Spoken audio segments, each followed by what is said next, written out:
you are now recognized for your opening remarks. Thank you, Mr. Chairman. Chairman Molinar, Ranking Member Khanna, distinguished members of the Select Committee on China. Thank you for this opportunity to speak today about one of the most pressing threats in the free world, China's unprecedented campaign of industrial espionage, that is. As former acting director of the Defense Intelligence Agency who spent decades in the intelligence community and on the National Security Council staff, I want to thank you for the opportunity to speak today about this epic campaign to steal America's industrial secrets. In 1984, Deng Xiaoping, the successor to Chinese Communist Party Chairman Mao Zedong, reset the strategic direction of the CCP. His vision has been implemented by successive Chinese leaders, including Xi Jinping, since 2012. Deng underscored that China would retain ideological stability, code words for the CCP's single-party rule, but would introduce managed capitalism under socialist guardrails to enable social transformation. China's economic transformation took off in earnest once China joined the World Trade Organization in December 2001, during the period that I was in the White House NSC staff. Since then, China has orchestrated a highly strategic, highly accelerated, and multifaceted effort to steal commercial and technological secrets from the United States and other Western nations. The campaign, which blends cyber espionage, human intelligence, academic collaboration, and commercial investments, has been instrumental in propelling China's rapid economic and military rise. Since joining the WTO, China has transformed from an economic backwater into a global superpower, leveraging stolen technology and property to dominate critical technologies such as telecommunications, artificial intelligence, quantum computing, hypersonic weapons, biotechnology, and yes, even in the agriculture sector. No commercial area is out of bounds for China's reach. China's approach is unique and revolutionary. Unlike traditional espionage that I know a little something about, which typically targets government-to-government classified information, Beijing has adopted this whole-of-society strategy. Under Xi, the security and intelligence capabilities of the Ministry of State Security have ballooned in size, vastly outstripping the CIA, the NSA, the DIA, and the FBI.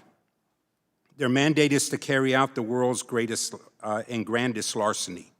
The CCP strategy fuses military and civilian collection objectives, and the People's Liberation Army has the first rights to use purloined commercial proprietary intelligence to enable its vast military modernization.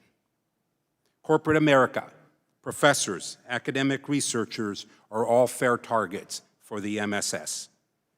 The CCP has weaponized venture capital, private equity, and academic partnerships to acquire sensitive technology, research and development, and intellectual property that it could not obtain legally.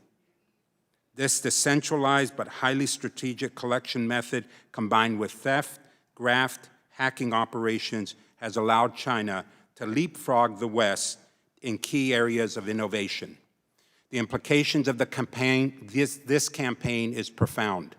Emerging technologies are the battlegrounds of great power competition today, and China's theft of secret threats the theft of the secrets threatens not only the national security of Western nations, but also the competitive standing of their companies in the global marketplace.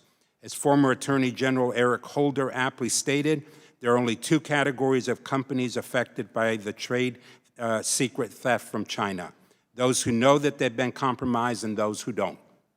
Yet many private sector leaders remain oblivious to the long-term consequences of fueling Chinese economic superiority in pursuit of short-term profits. Western governance and security apparatuses have failed to react appropriately to safeguard against the CCP's steadily evolving campaign of theft. Traditional legal and regulatory frameworks are ill-suited to address the modern tactics employed by China, making prosecution of trade theft case is difficult, even when evidence is overwhelming. As Secretary of State Marco Rubio has warned, American companies are committing corporate suicide, and I quote, by failing to prioritize IP security and guard their assets. This is not just a commercial war. It is a unilateral campaign by China to reshape and dominate the global order. In The Great Heist, my co-author Andrew Badger and I document this systematic campaign driven by initiatives such as Made in China 2025, which was launched in 2015 and represents, according to former FBI Director Chris Wray, the largest transfer of wealth and knowledge in history, estimated to be about $600 billion annually. While direct military confrontation is not inevitable, the risk of a hot war over Taiwan grows with each passing day. CCP Chairman Xi has declared his intent to reunite the island by 2027. And of course, this could happen even sooner.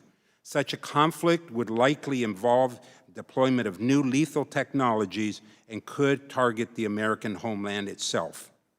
I urge policymakers and U.S. corporate leaders to recognize the gravity of these PRC-CCP actions and take decisive actions to protect our national interests and secure the future of the free world. I welcome your questions, and once again, thank you for the opportunity to be a part of this very important hearing. I yield.